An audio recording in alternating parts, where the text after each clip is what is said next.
Hi friends, അസ്സലാമു അലൈക്കും. അപ്പോൾ ഇന്നത്തെ വീഡിയോ എന്ന് പറയുന്നത് നമുക്ക് വീട്ടിൽ പെട്ടെന്ന് തന്നെ ചെയ്തെടുക്കാൻ പറ്റുന്ന ഒരു അടിപൊളി ടേസ്റ്റി ആയിട്ടുള്ള ഒരു പുഡിങ്ങാണ്. അതായത് അറബിക് മിൽക്ക് പുഡിങ്ങാണ് ഞാൻ ഇന്നിവിടെ കാണിക്കുന്നത്. അപ്പോൾ ഇത് ഉണ്ടാക്കാൻ വേണ്ടിയിട്ട് ഒരുപാട് ഇൻഗ്രീഡിയൻറ്റ് നമുക്ക് ആവശ്യമായിട്ടില്ല. നമ്മുടെ വീട്ടിൽ എപ്പോഴും ഉണ്ടാകുന്ന കുറച്ച് ഐറ്റംസ് വെച്ചിട്ട് തന്നെയാണ് നമ്മൾ ഈ ഒരു പുഡിങ് തയ്യാറാക്കിയെടുക്കുന്നത്. അപ്പോൾ അതെന്തൊക്കെയാണെന്ന് നോക്കാം. ഞാനിവിടെ 2 പാക്കറ്റ് പാലെടുത്തിട്ടുണ്ട്. പിന്നെ നമുക്ക് ഇതിലോട്ടേക്ക് വേണ്ടത് ഫ്രഷ് ക്രീമാണ്. ഞാനിവിടെ ഫ്രഷ് ക്രീമും അതുപോലെ തന്നെ മിൽക്ക് മെയ്ഡും എടുത്തിട്ടുണ്ട്.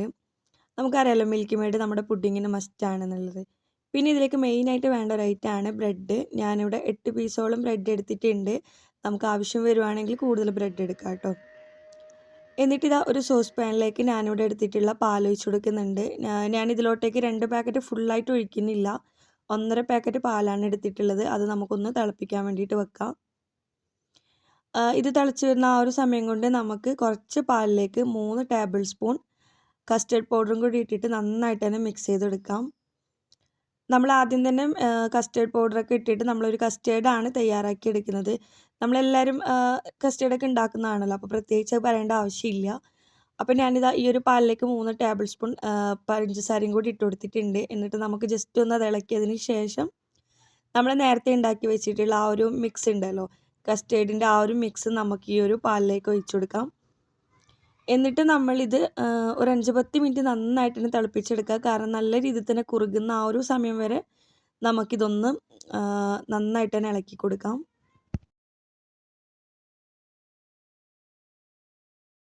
അപ്പോൾ ഇത് അത്യാവശ്യം നല്ല രീതിയിൽ തന്നെ കുറുകിയിട്ടുണ്ട്. നമുക്കിന്നൊന്ന് ഗ്യാസ് ഓഫ് ചെയ്ത് വെക്കാം.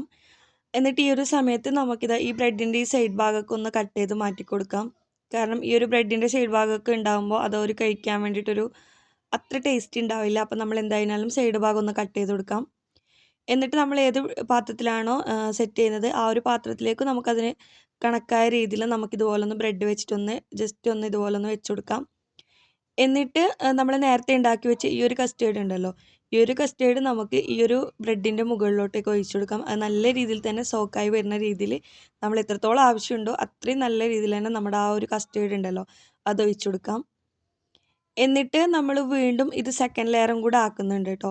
അപ്പോൾ ഞാനിവിടെ ആദ്യത്തെ ഈ ഒരു ലെയറിൻ്റെ മുകളിൽ നന്നായിട്ട് തന്നെ ഈ ഒരു മിക്സ് ഒഴിച്ചു കൊടുത്തിട്ടുണ്ട്. അതിനുശേഷം സെക്കൻഡ് ലെയറായിട്ട് വീണ്ടും ഞാനിതാ ഇവിടെ ബ്രെഡൊക്കെ വെച്ച് കൊടുത്തിട്ടുണ്ട്. എന്നിട്ട് ബാക്കിയുള്ള ആ ഒരു കസ്റ്റേർഡിൻ്റെ മിക്സും കൂടെ നമുക്ക് ഈ ഒരു ബ്രെഡിൻ്റെ മുകളിൽ നന്നായിട്ട് തന്നെ ഒഴിച്ചു കൊടുക്കാം.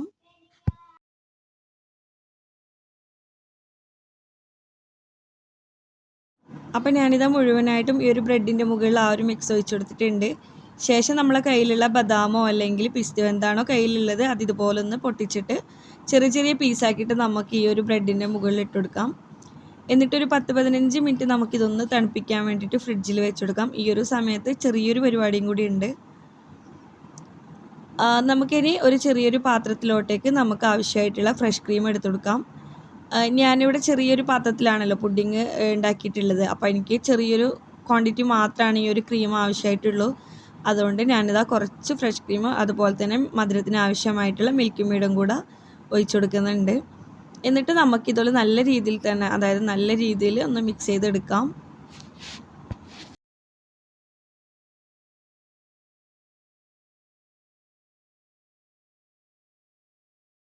അപ്പോൾ ഇതാ നമ്മൾ ഈ ഒരു ഫ്രഷ് ക്രീമും മിൽക്ക് മെയ്ഡും വെച്ചിട്ടുള്ള ഈ ഒരു മിക്സ് നല്ല രീതിയിൽ തന്നെ ആയി വന്നിട്ടുണ്ട്.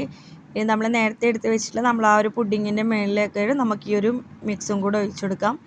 ശേഷം നമുക്ക് നേരത്തെ ചെയ്തിട്ടുള്ളത് പോലെ തന്നെ ബദാമൊക്കെ ഉണ്ടെങ്കിൽ ഇതുപോലെ ഒന്ന് കട്ട് ചെയ്തെടുക്കാം. എന്നിട്ടൊരു 10 മിനിറ്റും കൂടെ തണുത്തതിന് ശേഷം നമുക്കിത് കട്ട് ചെയ്തെടുക്കാവുന്നതാണ്. അപ്പോൾ ഈ ഒരു ഈസി ആയിട്ടുള്ള ഈ ഒരു പുഡിങ് എല്ലാവർക്കും ഇഷ്ടമായെന്ന് വിചാരിക്കുന്നു. ഇഷ്ടമായാൽ വീഡിയോയിൽ ലൈക്ക് ചെയ്യാനും അതുപോലെ തന്നെ ചാനൽ സബ്സ്ക്രൈബ് ചെയ്യാനും മറക്കരുത്.